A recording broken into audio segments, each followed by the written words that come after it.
This episode of the Fight Addicts was recorded on Sunday, April the 28th, 2019. Ben and I go back to our original structure of the podcast, and we start out by recapping UFC Fight Night 150. So we talk a lot about Jack Hermansson and Greg Hardy, and mainly Jack Hermansson. He comes up a lot in this podcast, and we're both pretty high on him following his victory against Jacare Souza. And following that, we move pretty much straight into our picks for UFC Fight Night 151, which is Iaquinta versus Cowboy. If you've read the title of the episode, it kind of gives away our picks for that, but you still need to listen to get the full effect of how we see that fight going down. That's pretty much all I have for the intro this time, guys. So let's get into episode number 6 of The Fight Addicts. Ladies and gentlemen, welcome to The Fight Addicts. Get ready to explore the past, present, and future of MMA with your hosts, Seth Oliver and Ben Korn. What's going on, everybody? Welcome back to another episode of The Fight Addicts. If this is your first time here, Novus, be sure to check out our blog at thefightaddicts.com and stay up to date with us by following at The Fight Addicts on Instagram, Twitter, and Facebook. Also, on whatever platform you're listening on, be sure to subscribe to us, like this, and if you enjoy what you hear today, do us a favor and leave us a 5-star review. As always, I'm joined by my friend and co-host, Ben Korn. What's up, everybody? How's everybody doing out there? Good fights. Good fights. All the fights of 2019 have been really good. I was thinking not about all that. the fights, but the majority. All the main events so far of 2019. I feel like they've been pretty impressive overall as the year's gone on. Usman Woodley was not a good main event. That was not a main event. That was Jones Smith for 235. Jones Smith was not a good main event. Excuse me. Yeah. I'll agree with you on that one. So, yeah, strike both of those. Terrible.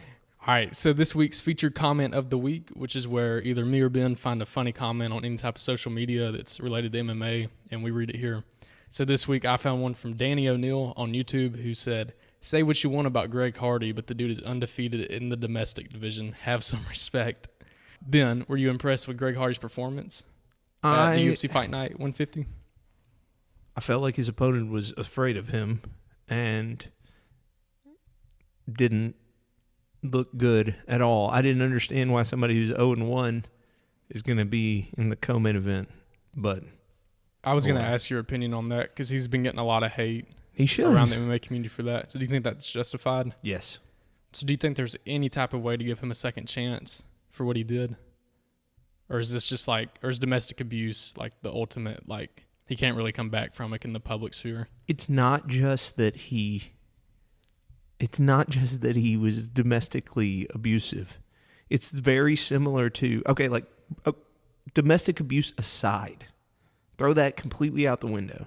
There's a guy who is 3-0 who shows up and is going to be the co-main event, right? Right. On his first UFC fight, and he used to be in the NFL. Now, if you believe the UFC, his domestic abuse stuff, his publicity, like the fact that all publicity, there's no such thing as bad publicity type thing. His name is in the news because of what he did that was horrible, you know? Like if that's true, that doesn't play into anything. Okay, so you're going on this 3-0 prospect who is from the NFL. You're really high on him because he's knocking people out and he's a heavyweight. Okay, understandable. So how did he do in his first fight? Well, he clearly went out there. I thought you were saying he did well. How did he do in his first fight? Well, yeah. He gassed horribly and then got disqualified. So now you have a guy who's 3-1 who looked horrible in his first UFC performance. That was a co-main event where you really went out on a limb in a lot of ways to put him in the co-main event. And so what do? You book him in the next co-main event. Should that be our CM Punk award for this week? The UFC doing that again? In a way. I mean, it worked out this time. I picked his opponent because I didn't know his opponent. I was just hoping. I was like, please lose again. I know that he was supposed to win, and I feel like as long as he fights people that I'm like, I don't really know who that is. He should knock them unconscious. He was a pretty heavy favorite too. Was it? Yeah. Do you remember the money line for it? I think he was like minus 300. Okay, I was thinking negative 350. Yeah, so, maybe negative 350, somewhere in there. Yeah. Yeah.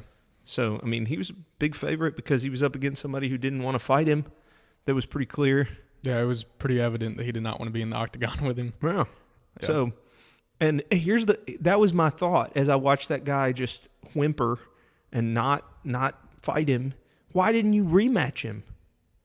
The guy who, it was awesome when there was another grown man that wasn't gassing and was taking his best offense. You're saying Hardy rematch Crowder? Yeah. Okay. Yeah. When Hardy was gassed and the white guy was waving him in and being like, come on, you're a big man. You're a big man. Whenever somebody wilts, whether they be a male or female, you're a big man. Not to say that anything has happened, but yeah, whenever you're the hammer, you're real good. But let's see how you do as the nail. And the way you do as a nail is you disqualify yourself. Well, sounds about right. All right. Ben, I'm going to let you read our featured question of the week for this week. I love how there's just nothing in front of me, and he just throws it to me. I thought about making something up. We don't have any questions because we give all of the answers in our podcast. That's why there are no comments on it. It's all said here, and we understand that. So if you disagree with that, please leave us a comment so I can read it. If you guys would like to send us in a question, feel free to hit us up on social media. Yeah. Different profiles that we have, and we'd be happy to answer them. But this week we were questionless, so True.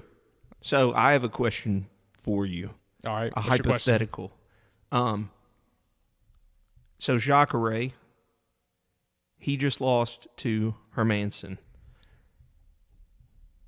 Do you think that Jacare shouldn't have taken that fight? That he should have just been like, I should have just waited. So I didn't prep as well as I usually do this week, but that was actually one of the questions I did have for you. Was it a smart thing for Jacare to take this fight? Yes. I think that mentally, absolutely not. From what you could tell, his body language during the fight, as Dominic Cruz was pointing out, it was kind of apparent that he was like annoyed or frustrated, and you could just tell that he wasn't 100% there. Now during the fight, and Dom said he was like that in between rounds. You could just kind of, something was off, and he had even said, like coming into the fight, that he doesn't gain anything from this, and that it was just kind of a weird situation that he was in. Yeah, I read that he felt like he was forced by the UFC to take the fight. Right. So in that, I would say that he should have somehow pulled out. Honestly, I think this would have lost like a lot of his integrity, but even if he had to like fake an injury or something. No, absolutely not. No, I'm just kidding. I wouldn't say to do that, but he should have removed himself from the fight. He should have here's the thing. He should have won the fight. He should have tried harder to win the fight. Yeah, that's what he should have done. No, playing it smart, I don't think that he should have even taken it. And he could have gotten called whatever. Yeah, but do you know when his last fight was? When was his last fight before this? I know that he fought Chris Weidman. Let me look up the card that exactly. it was on. It was before we started doing this. Jacare fought Chris Weidman at UFC 230. So that was headlined by Derek Lewis and Daniel Cormier. What month was that? That was November the 3rd. Okay, so pretty recently. Yeah, what is that, like 6 months from? I mean, it's 5 months from. 5 months. Okay. Yeah. So, like, under half a year, you should fight every 6 months. You should try if you're that elite. You should try and fight every 6 months. Yeah. You should try and fight 3 times a year if you can. But if it's been 6 months, you need to take a fight. Yeah. So you think that Jacare should have taken this fight? Yes. Everybody should take almost every fight as long as they don't have another fight lined up. Yes. See, I think that you should play things smart with your career.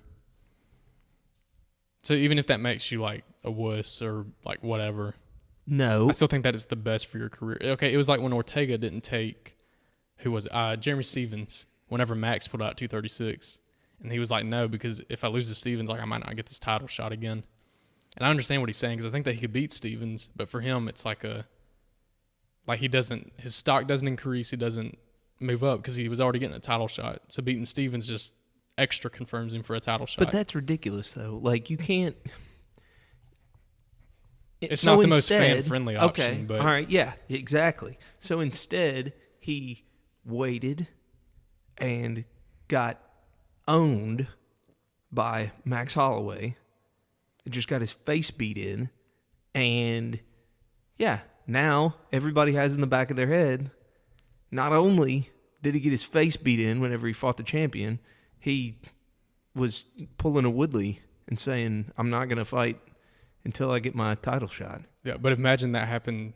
What if Jeremy Stevens did that to him? Because then he doesn't deserve a title shot. That's right, the that's point. what I'm saying. So it'd be smart for him to go ahead and take the title shot. No, because at this point, he's in that situation where he can. That's not the right logic if you want the best things to happen for your sport. Like, yeah, do you for see the what sport. I'm saying? Yeah, yes, but as a because I'm personal thing, watching because it as now a sport. Now Ortega always has tied to his name. He does have that part, like what you were saying, but he also has like former title contender or like former title challenger Brian Ortega. Yeah, but that doesn't. So does Nate Quarry. Yeah, it's and not everybody the best remembers what his title challenge looked like. It was him stiffened. Or it was like, good Lord, why did they put him in the cage with Rich Franklin? That is ridiculous. Yeah, so there are people who, like, once you get there to the elite, you should be willing to take any fight you can. That's my personal feeling on it. I know that you won't because you've got, like, managers and people looking out for your personal best interest. But, like, do you remember back when John Jones wouldn't fight some? I don't remember who it was. And Greg Jackson. Dan Henderson. He wouldn't fight Dan Henderson? Because that was the canceled card, right? Yeah. Yeah, and, I think that was and Dan. Dana White went on that crazy rant about how Greg Jackson is a sport killer. He's like, he's a sport killer. He's going to kill the sport. And I just thought it was hilarious. I haven't seen that. Yeah. And I don't like Greg Jackson, by the way. He's a two-faced human being. All right, let's get into our bonuses for UFC Fight Night 150. So for our first bonus is the Griffin Bonner Award, which is our fight of the night.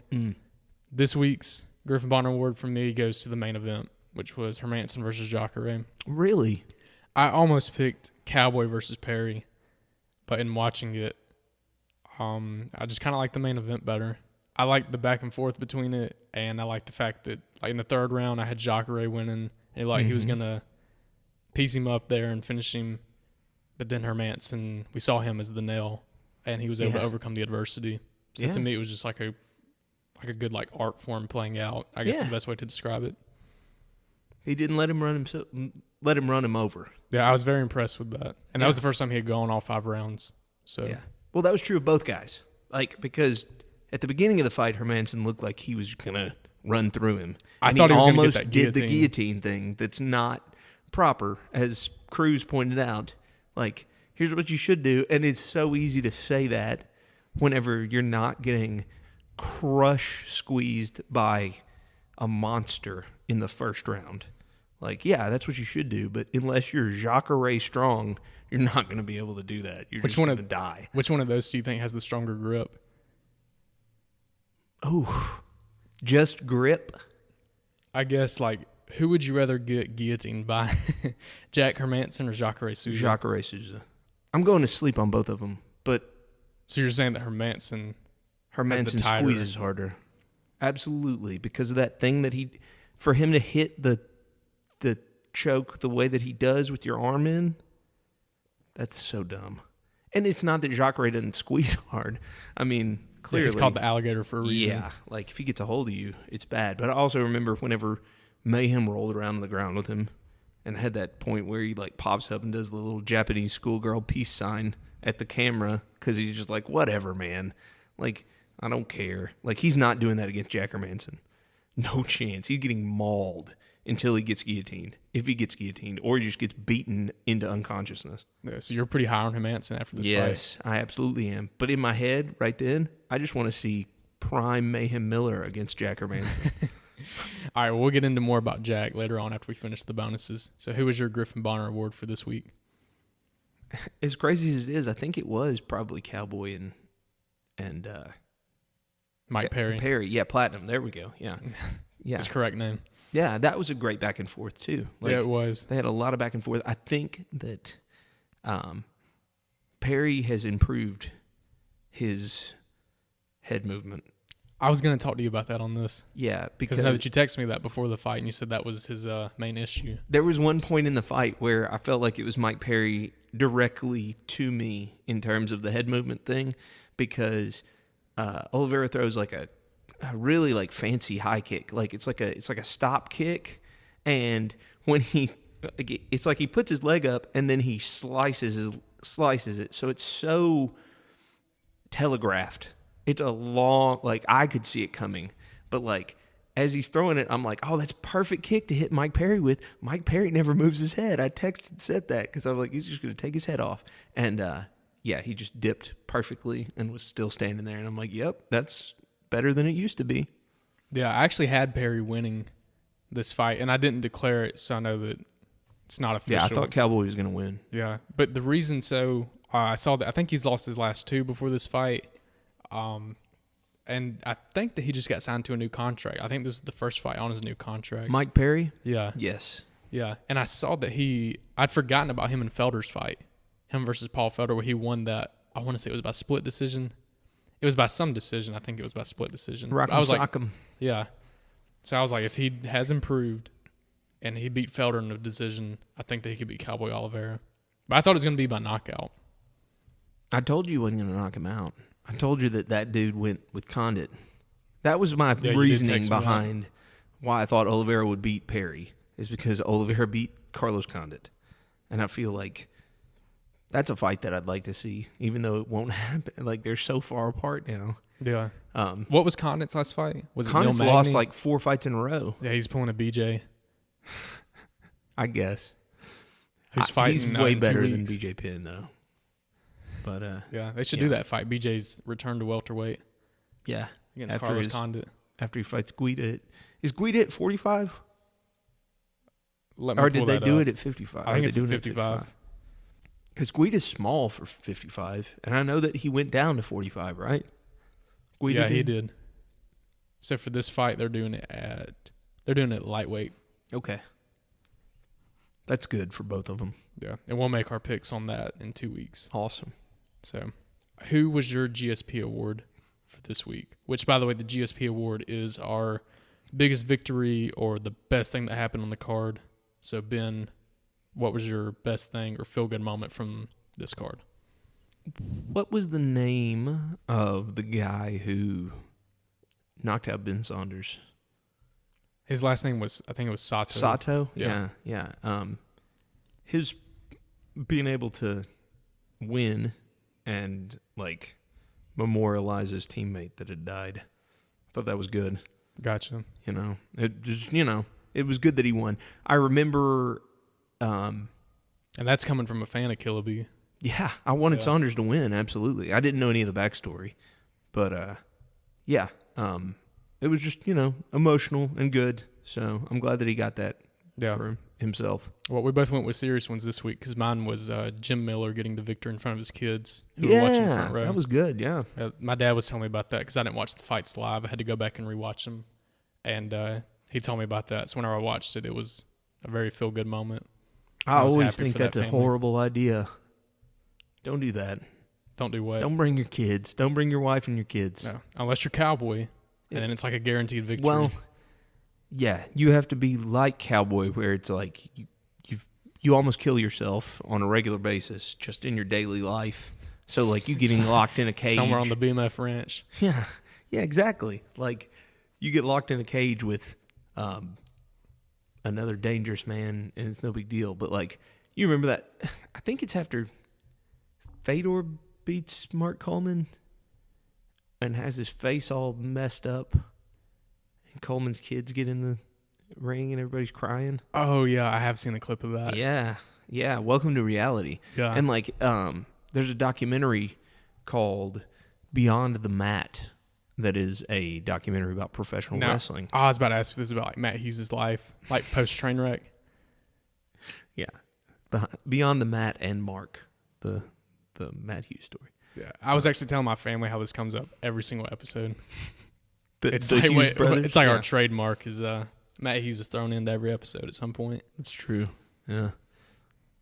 I wish that who is it that beat him? The guy in the Speedo who fought. Who beat Matt Hughes twice, armbarred him? Superman is his nickname. Pulling it up. We have internet, everybody, on this episode. Yeah, I don't in front of me. You have to bring your laptop next time. I should. Come on. Matt Hughes. He got armbarred. They're screaming at their iPods. They got their Walkmans out. Okay, it's not GSP. No, it's not GSP. Dennis Hallman. Dennis Hallman. He lost to Dennis Hallman twice. Yeah. Whoa, he got armbarred in 20 seconds of the first round. He sure did. You should watch it. It's funny. I will have to go back and watch that. Yeah.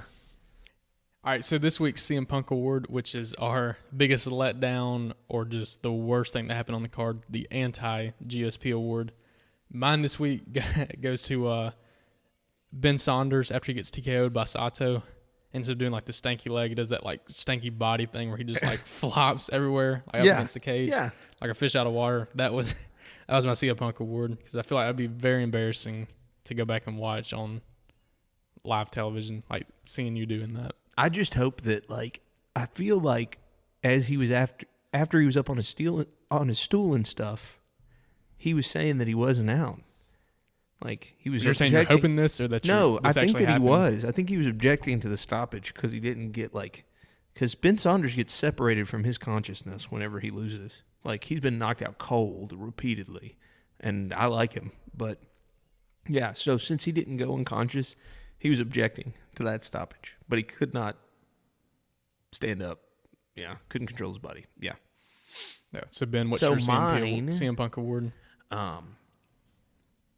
Was the judge in the Carla Esparza fight, who gave it 30-27 to Esparza.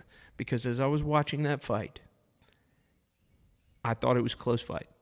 And I thought Esparza won 29-28.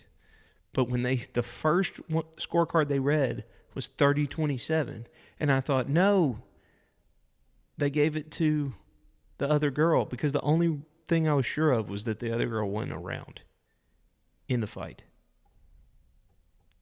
as far as it went. So the person who scored 30-27 for Esparza, that's my CM Punk. I didn't know if it was going to be the Arlovsky card. Yeah, the Arlovsky decision was bad. That was bad, man. He lost to the dude with the body of a melting candle. I just don't understand. Well, with that, we'll go ahead and get into our recap of the fights. Let's start with that one. How would you have scored that fight? And this is the Arlovsky-Sakai fight. I've only watched it once, but in my first watching... Yeah, that's the clarification. We both only watched these fights once. In my first watching of it, I had Arlovsky winning every round via boxing. It's not that he necessarily hit the harder shots, but Arlovsky wasn't hurt in there. Yeah. And by the way, the official decision was Sakai won by split decision, 29-28, like on two cards, and then Arlovsky had 29-28 on one of the other cards. Mine, I had it Arlovsky 29-28, and the only reason that I gave Sakai a round was that first round, where it was very close, in my opinion. But then in the opening of it, Sakai clipped him, and he dropped Arlovsky. So I was like, well, if it's close, and he dropped him, to me, Arlovsky didn't do enough work in that first round to kind of like outwork the drop that he got, I guess you would say. So I gave that round to Sakai, and then I gave the last two to Arlovsky. I just felt with there was a lot of dirtiness, that Sakai was eye-poking and never getting told to stop, and there was a lot of illegal strikes on this card, or like almost illegal strikes, or things that possibly could be illegal getting done. Was the Arlovsky fight the one where I think it was Dominic Cruz pointed out, like the ref needs to get control of the fight? Do you remember that statement that was made? That did get said. I don't think it was on that fight. Like it was a ref that had like jet black hair. Yeah, Abley's or something like that. There's the dude whose last name is Downs with the Amish beard. Larry Downs, I think it was. Junior. Yeah, it wasn't him. No, it wasn't him. It was a guy who looked like he should like go out for grease. Like he was one of the Jets or the, Yeah, I'll look it up on Sherdog real quick. There we go. But yeah, man. I mean, it just wasn't a good fight. Arlovsky did everything he could to win, and I felt like he did. That dude was tough and didn't, I don't know. And he kept he had a good chin. Yeah. Like his chin hasn't completely gone away yet. Who, Arlovsky's? Yeah. Yeah. But that guy was throwing a lot of arm punches too, though. Like a lot of the clippers, like a lot of the things that clipped Arlovsky weren't like really good form punches. Yeah, so the ref for that fight was with the jet black hair, the grease guy. It was Alan, I think it's Abels or Abels. It's Abels, and I forgot how they pronounced it on the broadcast. I don't know. I don't think it was Abels. I think it was Abels. Probably. Yeah. So Alan Abels. Okay. Not that great of a ref. Right. He could have gotten the CM Punk award. I did think it was interesting that Peterson was the ref for Keith Peterson was the ref for Greg Hardy and the other 265-pound man. Yeah, Mr. No Nonsense. Why? Why do you have a guy that's like 5'4"? Yeah, they should have had Big Dan in there with him. Yeah. Big Dan's looking a little like scrawny, weirdly scrawny. You think that he's losing weight? Yeah. Maybe like I didn't really notice. Maybe they started like drug testing refs. Brought USADA into that. Yeah, program. maybe they USADa'd him and he just got all lean. In the main event where Jack Hermansson got the victory over Jacare Souza, Ben, who do you think's next for Hermansson now? Because he's definitely established himself as a top-tier middleweight. Well, do you have the rankings, Seth? Because I can tell you who he should fight next. I think that, honestly, Yoel Romero, is he tied up right now? Yeah, it's he pulled out due to injury, right? Because Yeah. he was the first one to pull out. So he's supposed to be fighting Jacare. Right. Okay. Yeah, because it hasn't came out that he popped. So I'm pretty sure it's an injury. Right, But yeah. Costa did pop. Costa popped. Costa popped. He's out for 6 months. Okay. Right. So the middleweight rankings right now, Robert Whitaker's your champion. Adesanya's the interim champion. Yoel Romero is at 2. Luke Rockhold's at 3, even though he's officially moved up to 205. Jacare was 4. Kelvin Gastelum is 5. Chris Weidman is 6. Paulo Costa is 7. Derek Brunson is 8. Jared, is it Cannonier? The guy that's fighting Anderson Silva in 2 weeks? Yeah, I saw that.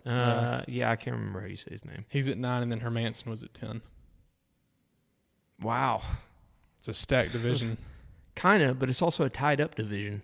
Like, everybody's doing something in there. They're all kind of accounted for. Kelvin. Have him fight Kelvin. That's coming off a loss, though.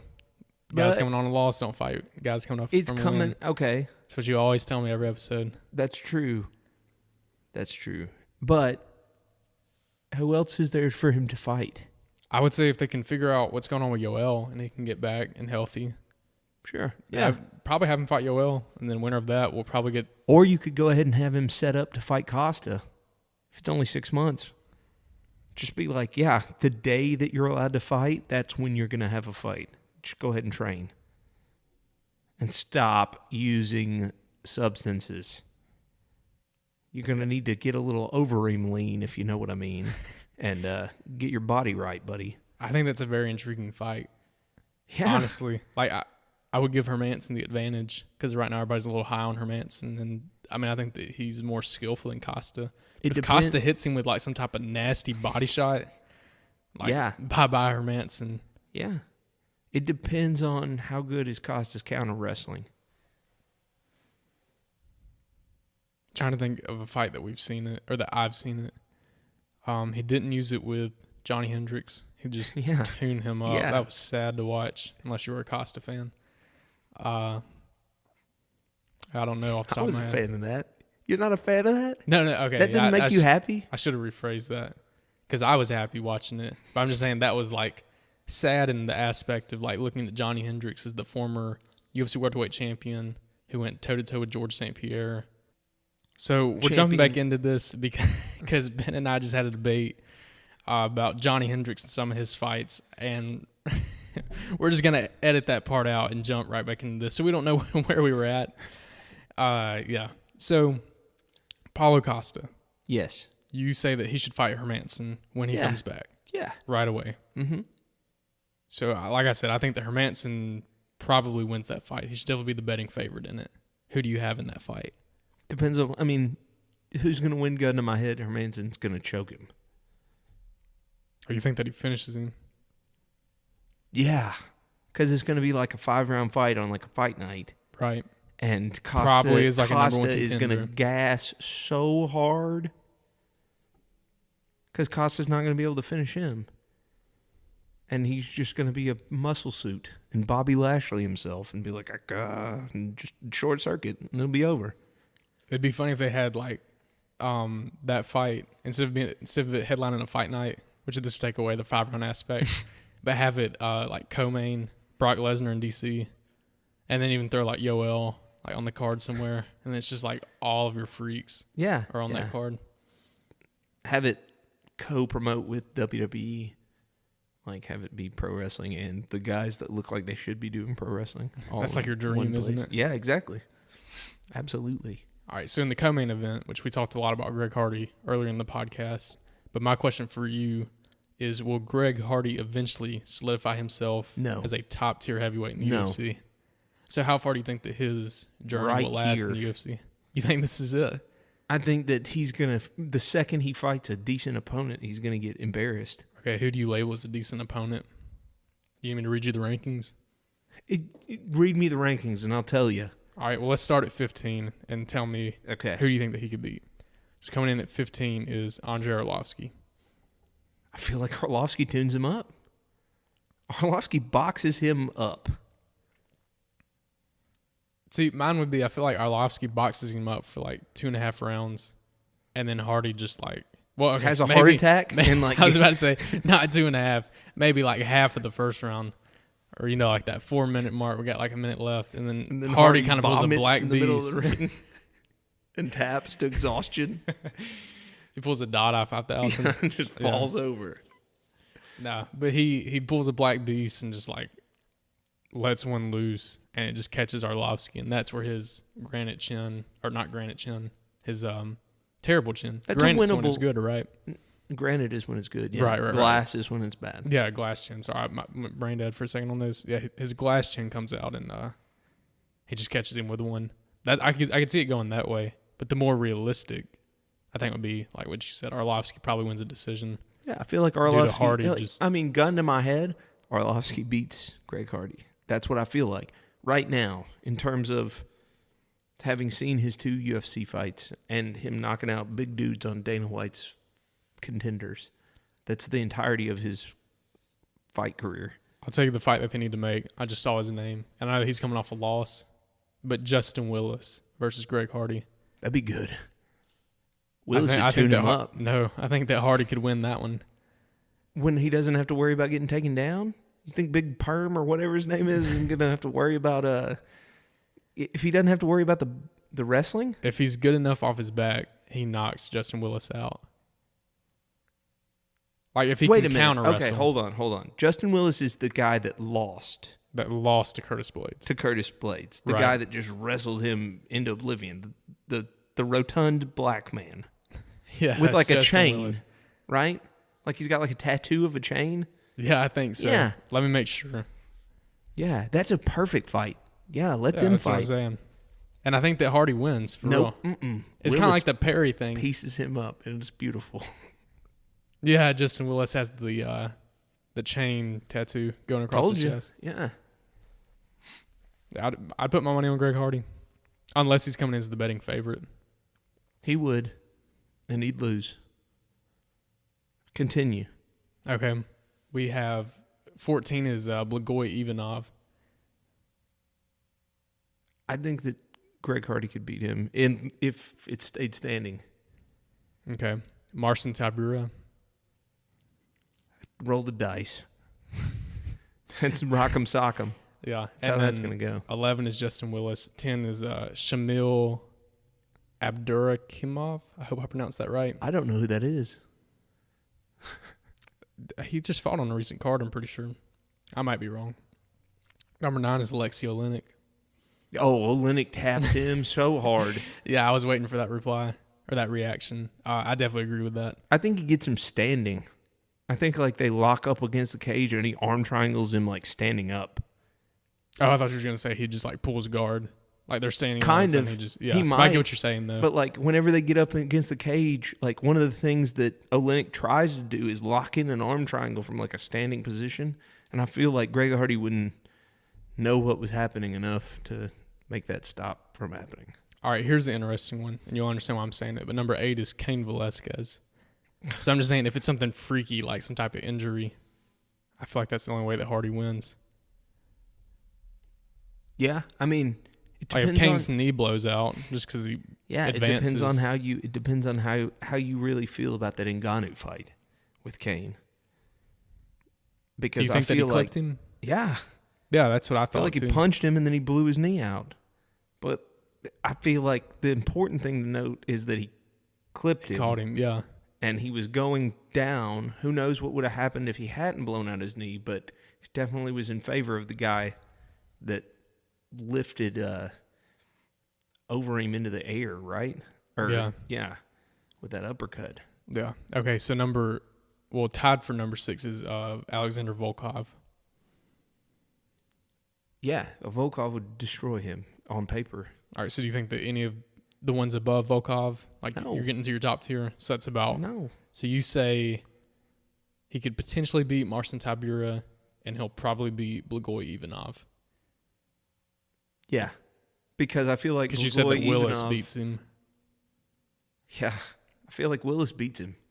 Oh, I skipped one. Number 12, Tai Tuivasa. Bam Bam, the Australian guy. Yeah, I feel like Tuivasa beats him. Yeah, Tuivasa beats him. That'd I'm be a little fun. biased towards Tuivasa. I really like him, but I definitely think that he beats him. That'd be fun. Yeah, it would. Where's Mark Hunt? You need Mark Hunt to come in there. Is he done? Did he retire? Yeah. I mean, I hope he is. He's got CTE and stuff, but has like written about it and then gets mad whenever they try and cancel his fight. Okay, so the fight that should have been the co-main event, in my opinion, Mike Perry versus Cowboy Oliveira. Absolutely. Where do you think that Perry goes from this? Like, do you consider that a very impressive performance? It was. Absolutely. It's the best he's looked, in my opinion. Okay. Well, I have the welterweight rankings pulled up if you need me to read those off to you. Yeah, tell me. Tell me where we're going. All right, well, starting at 15 is Vicente Luque. And then number 14 is Elizu Dos Santos. 13 is Neil Magny. 12 is Damian Maia. 11 is Leon Edwards. 10 is Robbie Lawler. So that's kind of your back end, which is probably where Perry will be fighting next. You could have him fight Damian Maia. Why Damian Maia? Style match. Like, it's going to be, is Perry able to keep him from taking him to the floor? Because obviously, if he gets him to the floor, he's dead. Because we saw what Cowboy Cerrone was able to just completely reverse position against a much larger opponent. And we know that Damian Maia used to fight at 185 pounds. So he's big. Mike Perry's big. And I think Perry would still probably piece him up. Probably. But if he got a hold of him, you know, I remember thinking that Carlos Condit was going to piece up Damian Maia. And Damian Maia tapped him in like 45 seconds. Done. Yeah, whenever you said Damian Maia, the Cowboy fight was the first thing that came to my mind. That screaming armbar that he was doing. But then, like, even looking like past that top 10, because I think the most regional fight, I think the Dos Santos fight would be good. Has Perry fought Neil Magny? I don't think that he has. I don't think so. That one would be interesting. Damian Maia would be. Leon Edwards, I feel like, probably tunes Perry up. I think Leon Edwards takes him down and chokes him. Right? If he took Gunnar Nelson down and beat him up, I feel like he would take Mike Perry down and be able to do whatever he wanted to with him positionally, which means that he's going to get him flattened out on his belly and have his back pretty quickly because he's able to not get swept or reversed while breaking Gunnar Nelson's orbital from guard. Like, yeah, I feel like he would do whatever he wanted to Mike Perry. Gotcha. On the floor, on the floor. Now, if Mike Perry lands when they're standing, I feel like that's the only way that Perry wins that fight. right? The first like 3 minutes of that fight would be amazing, unless he just instantly took him down. Unless Perry was just on the floor from the first moment that it started. Okay, the fight after that one, the bantamweight matchup between Corey Sandhagen and John Lineker. What were your thoughts on Sandhagen? I'm sorry, Sandhagen, not Sandhager. Do you think that he's going to be a top bantamweight? Yeah, I mean, because John Lineker was ranked 8th. Yeah, John Lineker is a good test to see if you have what it's going to require for you to be a top tier guy. I'll tell you what I want to see after that fight is Sandhagen versus Sugar Sean O'Malley. Yeah, a tall, other lanky bantamweight. Sure, young prospect. I think that'd be a really good fight because both those guys don't look like they should be fighting at 35. They should be 45 because of their height. Yeah. I mean, that's like, well, even watching that, which I know that Lineker's like 5'3", I think. Yeah. But that looked like a senior versus a freshman. Like it kind of looked, I mean, I understand. It's a senior versus a freshman, except for the fact that the freshman on the punch machine can hit like 200 points higher than the guy who's 8 inches taller. Right. Like he's taller than him, but if they both have a bench press contest, John Lineker is going to look like a beast, you know? Yeah, definitely. So, like, there's power involved. The one thing that caught me off guard in that fight was when Lineker took him down. I was like, this is the Twilight Zone. He has advanced a little bit in his mixed martial arts game because that was not a thing that I expected him to do whenever he just rushed him and took him down. Yeah. Sandhagen almost actually got my CM Punk award for his terrible back tattoo because he's so pale. And he turned around, like, the first time I saw it, I was just like, what in the heck? Like, why? What made you go through your mind, like, and make a conscious decision, like, that needs to go on my back? So we need to see Sandhagen versus Garbrandt. So we can have a tat battle at 135. Yeah. That'd be great. That would be great. That's actually a good fight. I think Garbrandt styles on him because he looks a lot like Dominic Cruz. I think we saw that fight. Cody's the better fighter, but I think that height's going to play a big factor in it. Because Cody's what, like 5'7"? But Cody only gets in trouble whenever power plays a factor into it. But when have we seen him face somebody like that, though? Dominic Cruz? Really know. Yeah, but Dom's not that tall. Whenever he did like the robot dance on him? Right. Same exact thing. Well, but Cruz isn't that tall, though. Cruz is better, though. Yeah, Cruz is better. But I'm just saying, like, I want to see Cody fight a guy that's 5'11". Why? Just to see how he'd fare against him. It would look like Dominic Cruz, because Dominic Cruz is like 5'9". And it's the same, like, mechanics. Like, it's the same principles. Whenever you watch Stefan Struve get knocked out, like, who was it that, like, Roy Nelson crushed him, and Roy Nelson's like an inch shorter than me, and just throwing. How tall? I'm 6'1", and so like he's throwing haymakers at something a foot above where his face is, but he can find the opening if the guy who's a foot taller doesn't use his range well. You know? Yeah, I understand that. So Dominic Cruz based his entire career on I'm longer than you. That's the whole way that I'm going to beat better fighters than me is my range. That weird spacious movement. Yes, exactly. And so if he's the master of that and somebody can just start like making fun of that openly in the ring while avoiding punches and dropping you and then doing little dances after he drops you, I think that a guy who's like, he's my hero and I want to fight just like him would probably get tuned up against a guy who's gotten knocked out twice in his last two, or knocked out 3 times, right? Yeah. TJ twice and then Pedro. Mm-hmm. Yeah. And I think that if you look at all 3 of those losses, they're all kind of the same thing. They got into a firefight and he didn't get the best of it. Where Cody's winning all 3 of those before that happened. Right. And I feel like if that were to happen with Mr. Skeletor, long guy, like Scarecrow guy, he doesn't knock him unconscious. Yeah, no. I think that if anybody were knocking anybody unconscious, that fight would be Cody. Yeah. If he were to fight Sandhagen. Yeah. And I would say that Cody would win. I'm just saying, I understand that Cruz is like 5'9", but I'm just saying if Sandhagen progresses, say he gets better than Dom was at that, plus he's got 2 inches on top of Dom, I would just like to see Cody try to figure that out. Because I feel like How old is Sandhagen? Let me pull it up. Because if he's like 20 years old, then it's unsustainable for him to keep fighting at 135. Sandhagen's 27. I want to know how much he weighs whenever he gets in the cage. Because, like, if he's having to do a, like, death cut to get to 135, then that's bad. Yeah, I didn't hear anything reported about it. The only thing that I heard this week was actually Mike Perry's weight cut. Yeah. And him, like, almost crying, talking about how terrible that was. I mean, real quick, their reach is Dom's reach is 68 inches and Sandhagen's is 71. That's ridiculous to have a 71-inch reach fight at bantamweight.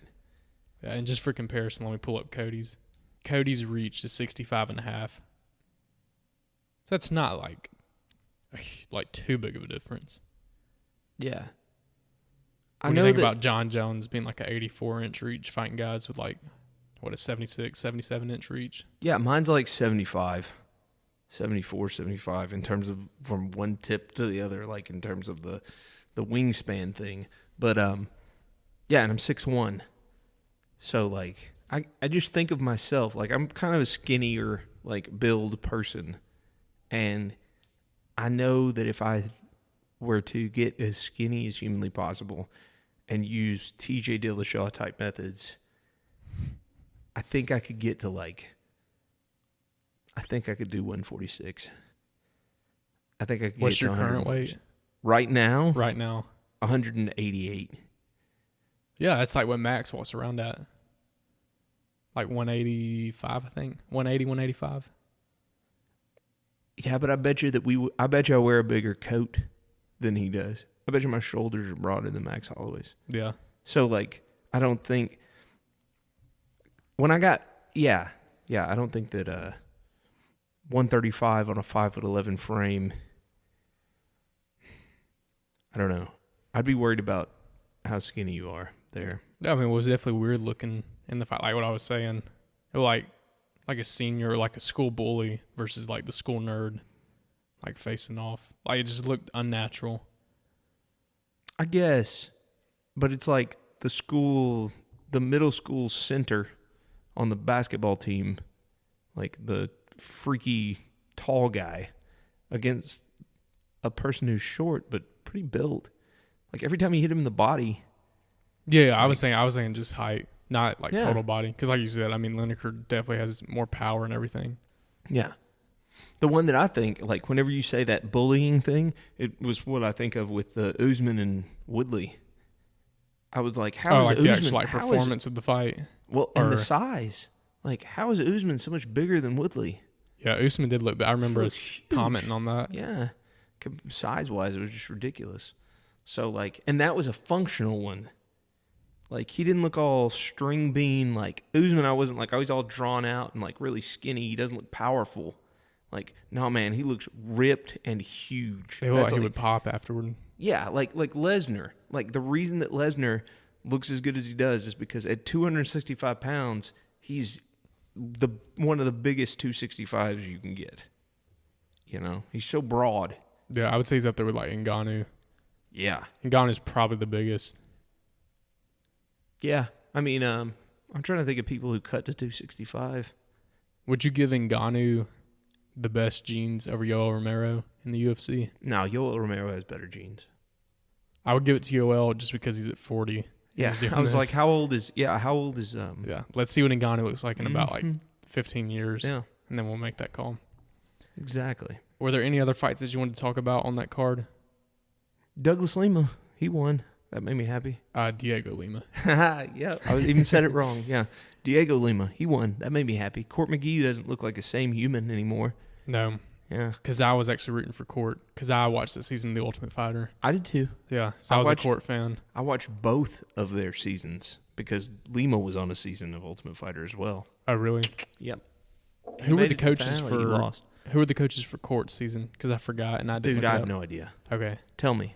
Yeah, let's pull that. Because I'll tell you about his season if you tell me who the coaches were. All right, give me just a second. Court McGee, he should only be allowed to go as Abraham Lincoln, like every Halloween. Okay, it's what I thought. Chuck Liddell was McGee's coach, which is probably why I liked Court.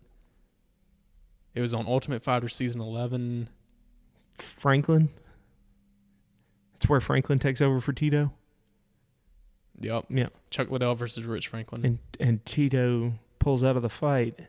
That season has a lot to it too, because when it happened, one of the people that was in the gym leaked a photo of Franklin and Liddell months before the season was over, that somehow or another Rich Franklin was going to become the coach against Chuck Liddell.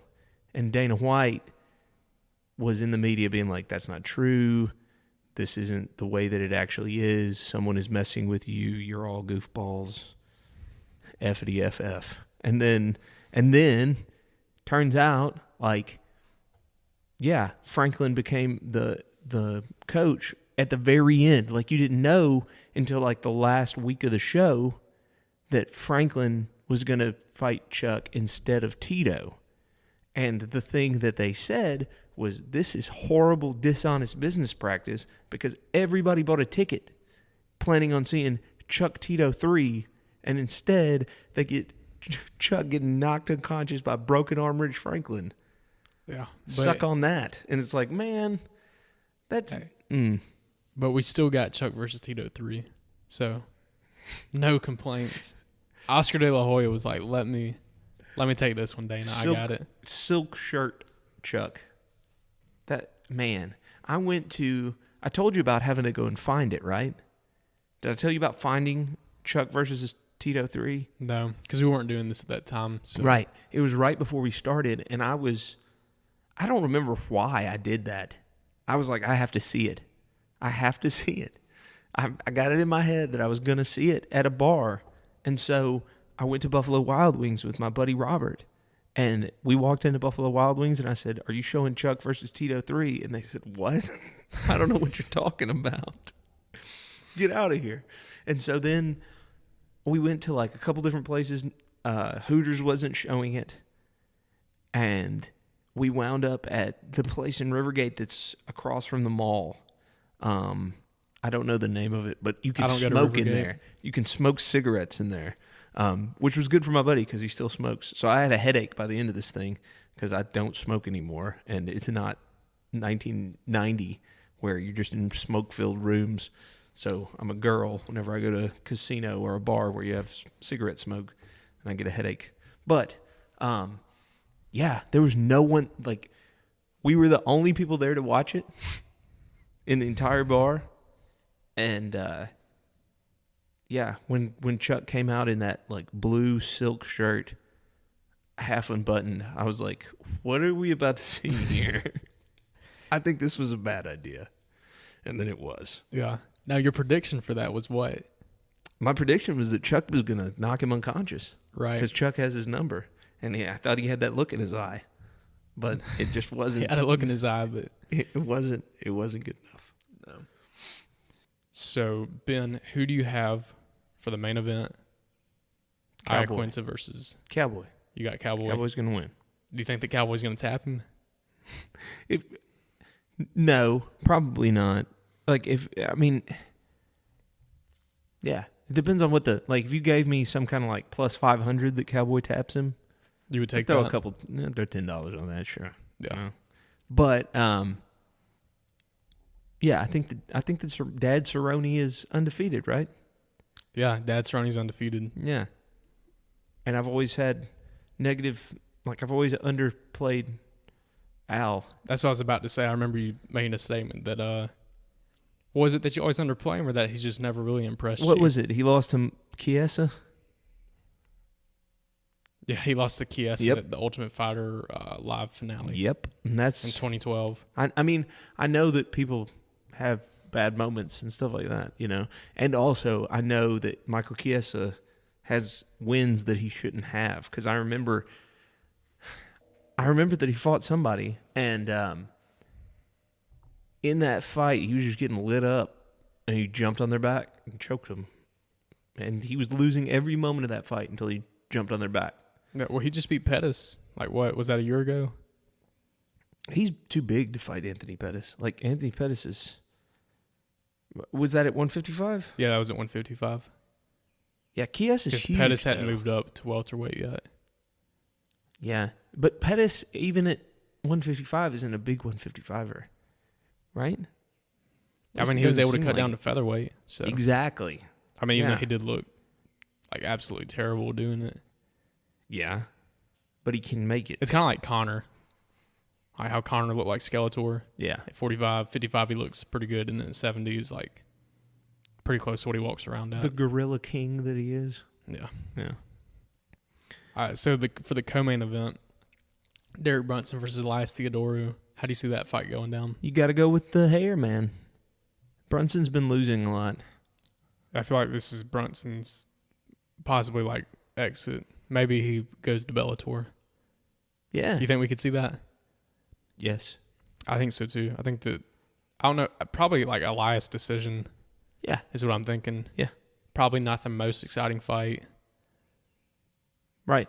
That's Like about main that's event will about probably how I get fight of the night. I mean, I haven't looked through the rest of the card, but, and then it's Swanson below that, right? Yeah, Swanson versus Shane Burgos. How much do you know about Mr. Burgos? Watched his last fight. What I do know about Shane Burgos is he lost to Calvin Kattar at UFC 220. I watched that fight. Okay. All right. Yeah. Well, I guess I got to go with Swanson then, Yeah, because I'm he taking beat Cub. he beat Dustin Poirier, so that counts for something. Yeah, that's your man right there. Yeah. He also lost to Jens Pulver. Jens Pulver choked Cub Swanson, so never forget that.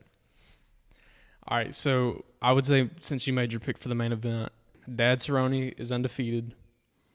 He seems to be a lot more motivated. I kind of feel like he's going to get it done, and he's going to be the right pick. So I think that we're going to be in agreement again. Just going on air. We gotta quit doing this stuff. Yeah. Let's see. We were agreement on this one. We were agreement for Hermansson. Yeah. What was the one before that? Before Hermansson, Yeah. So that'd be Fight Night 148. Oh, Overeem and Olynyk. we got that wrong. I got that Yeah. wrong. I don't know picked if you Olynyk too. Yeah, I picked Olynyk. And then before that was the pay-per-view, right? Yeah, we were split on that. You got that one with Poirier. I said Holloway. Right, but I got the co-main wrong. Yeah, I said Adesanya and you said Kelvin. Yeah. Yeah, I want to see Kelvin fight Jack Hermansson. I want to see that fight. Do you think that Kelvin knocks him out? Maybe. Kelvin might choke him. I know that sounds wrong, and again, I mean, I hear what you're saying. I know why that's wrong, but I feel like if Kelvin puts it on him and is beating on him, and then we get to where we're gonna have a scramble, I'd pick Kelvin to get that rear naked choke in a scramble against almost anybody at middleweight, especially if he put him on the floor. Like if he stunned them and put them to the floor, I feel like he's gonna get that neck, like the bail bondsman that he was. That's what I think. Yeah, I feel like Hermansson beats him in a decision. I don't think that either one of them finishes each other. I don't really see Kelvin knocking him. I don't see Kelvin knocking Hermansson out. I don't see Hermansson tapping Kelvin. Neither of their strengths really play into it as like the full thing. I think there's a way better chance of Kelvin knocking Hermansson out or tapping him than there is of Hermansson tapping Kelvin, because I don't think that Kelvin's going to shoot. So I don't think he's going to get guillotined. And I don't think that he's going to get out-wrestled. I don't think that Hermansson's just going to take him down and beat on him. I don't know. I mean, I don't know about that one. See, it's like, hard because look. Well, I'm thinking of Kelvin's wrestling against Adesanya. Mm-hmm. Like how good is Adesanya? I think he's With his pretty takedown good. defense? I think he's pretty good. So I you're think saying that he's proved pretty that good, he's and pretty it's good. not okay. Uh-huh. Well, if we go off that, I don't know, man. That is a good fight. Yeah. We do need to see that. Mm-hmm. And I think answer a Kelvin lot of has better questions. hands. I think Kelvin that has better hands. way better hands, and that it would become like a clinchy thing up against the cage, probably. Is it gonna be a boring fight, or do you find that boring? If Hermansson is able to get him to the floor, it becomes interesting, and Hermansson would win. I'm saying if it's just like a clinch battle. They're just kind of like trying to get underhooks and reversing each other. And we get a terrible ref that which a lot of times they are broken up prematurely, but we get that one that's never breaks them up. So it's a whole round of them Up against reversing the each cage. other. Yeah. I don't know, though. I feel like both of those guys are kind of wouldn't stand for that. They'd be trying to do something. Hermansson will stay on top of him in his guard. If Kelvin were to just lock him down the way that Jacare did, and was nope, I'm just going to kind of eat it and wait for a stand-up, kind of, from guard. And if he messes up, I'll triangle him, but he's not going to. That was the thing about Hermansson that was most impressive, is that, he will assert his game even against someone who is very dangerous. He was I don't care that Jacare is Mr. Jiu-Jitsu alligator guy. I'm going to take him down, and I'm going to pound on him. So I feel he's going to do that against anybody. If he does it to Jacare, he's going to do it against anybody. So he could do it to Kelvin. It's not that it's not that Jacare. I think you're misunderstanding what I'm trying to say. He will try and do it to everyone, because I think that Jacare somewhere in his mind thought he's not going to want to really engage with me on the ground. He's going to want to bluff. Yeah, he's not really going to try and take me down and roll around. He's going to get tapped. I'm a jiu-jitsu monster. The whole point is to get you on the floor, and then I'll tap you. So if that is if the most dangerous guy in the division, I guess that there's really not many people over Jacare in terms of the jiu-jitsu. You got to go down to Damian Maia is beneath him. Yeah. As far as a jiu-jitsu guy that is ooh, I don't think you should even take him down. And even Branch was up there, and then we saw what Hermansson did to him. As far as jiu-jitsu goes. Yeah, he tapped him instantly. Yeah. Also, Branch is Branch a jiu-jitsu guy? Yeah. He's got some hands, though. So because Branch had always been calling for a fight with Jacare, so they could kind of settle the score. If he was Mr. Jiu-Jitsu. Well, good. Yeah. So, in other words, he doesn't have any problem jiu-jitsuing jiu-jitsu people. Nope. Yeah. Or wrestling jiu-jitsu people and beating them up or choking them weirdly. So. He's a beast. He's definitely top tier. Is he your dark horse for that division? I think that there's no way that he beats Yoel Romero or Robert Whitaker. That's what I was about to ask. How well do you think he'll do? Okay, between top three, Whitaker, Adesanya. Adesanya is the most beatable of the three of those people for him. Do you think that he just takes him down? That's his only chance. And he's not going to do it to Robert Whitaker because Yoel Romero couldn't do it to Robert Whitaker. And he's not going to do it to Yoel Romero because Yoel Romero is Yoel Romero. See, my question with Whitaker is how much do Yoel Romero take out of him? Because we still haven't seen him fight since that second fight. He's fine. It's not the same kind of that wasn't the same kind of war that Rory McDonald and Robbie Lawler had. Which, by the way, we need to talk about that. Did we speak on that at all? No, we didn't. The Bellator thing. No. Yeah, before that we neither get one out of us here. watched. Yeah. Well, first off, ESPN Plus is $5.50 a month, and DAZN wants $9.99 for me to be able to stream John Fitch. No, man. Sorry, I'm gonna read that. Like, even though I have a podcast, I'm going to read that. Like, you used to give it to me for free on Spike. So you're not going to pay $9.99 No, I will to watch not John pay Fitch? $9.99 to watch John Fitch or anything that Scott Coker produces. No offense. You're not a Scott Coker fan? No, I love Scott Coker. I just mean Bellator. Like, if Bellator was free for eternity on Paramount Network or Spike before, then I don't understand why you all of a sudden have to go to a streaming service for the second tier promotion that costs more than the first tier promotion's streaming service. Sorry, I'm not going to do that. Doesn't make any sense. Yeah. So what were your thoughts on that, even though you didn't watch it? I Okay. guess the outcome of it, and especially Rory's statement, his post-fight statement. Yes, Rory's post-fight statement was something that I said ahead of the fight, was that his soul isn't in it anymore because it's still in Robbie Lawler's closet, hanging next to Melvin Manhoff. So, like, the thing about that fight, you get a draw in a tournament, and that is where the magic could have been. You could have said, in the event of a draw, we're going to have a sudden victory round in a 5-round title fight, which means you could have had the only 30-minute fight ever. Because what are the odds that that's going to happen? Until it does, and then it's awesome. It's just like when Uncle Creepy, it's kind of like when Uncle Creepy fought Mighty Mouse in that little guy tournament, in the bouncy house tournament, as I like to call it. For 125, and it was a draw. That's a good one. It was a draw.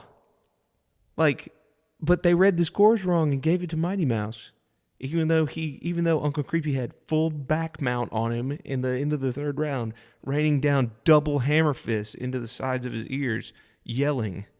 They gave it to Mighty Mouse, but it should have been a draw. It should have gone to a 4th round, and it would have been the only 4-round fight. Like, if. Where the 4th round would have been a sudden victory. Whoever wins the 4th round wins the fight. Yeah. But they messed it up because they can't read a scorecard. So is that on Bruce Buffer for not reading those right, or is that? No. Because I've never thought about that. That's not his job, right? He literally just reads. Yeah, he was handed something and it was written wrong. They tallied it wrong. Ah, okay. I got Whoever handed him the card did not add up the numbers right because it wasn't 48-47, it was 48-48. Or 47-47. Yeah. I think it was 47-47. Or it couldn't have been 47-47. 28-28. That's what it was. On 2 cards. So it should have been a majority. It was draw. a majority draw. But one of the cards, they put 29-27 when it was 28-28. And so they gave it to Mighty Mouse. And so they just let it slide? Mm-hmm. Well, I mean, officially it's a draw. Okay. Because they couldn't restart I said that they should have had a 5-minute fight to determine it all later on. Just 5 minutes of Mighty Mouse and Uncle Creepy. So at that point, who do you think that would have won that fight? Uncle Creepy. Uncle Creepy was going to win if they had had another round that night. Uncle Creepy was going to win by TKO if they had had 30 seconds more in that fight. It would have been a different world. And going into that, Uncle Creepy was the number 1 125-pounder in the world. I was about to say that completely changes the landscape of the UFC. It sure does. Absolutely. Now, that's crazy to think about. It should have. Then the UFC never gets Ben Askren in the way that they did. Because remember, that was the trade. Mighty Mouse for Askren. It would have eventually happened the same way. They would have had a rematch because Mighty Mouse is clearly the best 125-pounder, and it would have been like the second time they fought because Uncle Creepy was like, I didn't lose. I had him back-mounted, and I was double fisting him in the side of the head. So they fought again, and he lost once Mighty Mouse had the belt. Now he's retired, and it's, But he should have had his moment. Right. He was robbed of his moment where he would have beaten the guy who went on to become the everything. He could have been like Chono, who hit the rolling ankle thing on Anderson Silva in Pride. Oh, yeah. Yeah, he's like, that's right. I have that win. I did that. That was his moment. But Yeah. he beat someone he shouldn't have beaten, and that's what Uncle Creepy would have done whenever he beat Demetrius Johnson. We'll end on this note. What do you think, since we were talking about that, what do you think is the worst decision that you have ever seen in any type of MMA bout? Like, it doesn't have to be just UFC. Probably the Korean Zombie and Leonard Garcia. What's the story behind that one? You haven't seen that? I'm not remembering it off the top of my head. Dude. Okay, so Leonard Garcia is him, and you need to look up if he ever fought Diego Sanchez. Leonard Garcia? Yeah, Okay. because if they ever fought, it would somehow be like a 30-30 scorecard. Well, I'll pull it up while you tell about it. Because Leonard Garcia, all he does is just windmill haymakers forward while getting punched. And he wins horrible decisions. He beat Chang Sung Jung in the WEC, and then they had the rematch in UFC, and Chang Sung Jung twisted him. He never fought Diego. That's good. I wonder how many twisters have been done. That was the first one. I don't know if more have been done, but that was the first twister as like a revenge. Like, I'm going to style on you because I was better than you the first time. And for somehow they didn't see that. So I guess I got to twister you now. So that's what happened. But yeah, that's the worst decision. Pearson and Sanchez is right up there. Like, Ross Pearson and Diego Sanchez is a bad decision. I'm surprised the Bisping decision hasn't made it in. Bisping versus Matt Hamill yeah. is bad. That's a bad one. Yeah, that was a bad one. I just not thought about this. Imagine being, well, I guess it's not that much of a delay, but like Hamill never heard like his name called. Like, it was literally just like he knows when he wins, like by the ref raising it or not. Yeah. Like, imagine how awkward that. Like, he's literally just standing there. Like, I don't know. I just that thought crossed my mind. So, I guess. Yeah. I mean, yeah. I remember reading a thread about how it's illegal to scream in your opponent's ear. Like, it would be completely illegal for me to, like, basically get up a mount and just find your ear hole and just scream as loud as I could to, like, blow your eardrum out. imagine Mike Perry doing the baby scream. Yeah, exactly. Mike Perry would be a master of it. But I just remember somebody posted a picture of Matt Hamill, and they were like, he would be the best defender of this all time because he's deaf. That's a good note to end it on. Absolutely. Also, right. just for everybody out there, I do know that would classify as me tapping. Like, if you scream, you tap. You're not allowed to scream. Like, if I just scream as loud as I can when we're fighting, they're going to stop the fight. That's a good rule. Yeah, it is a good rule. It saved, Joe Warren,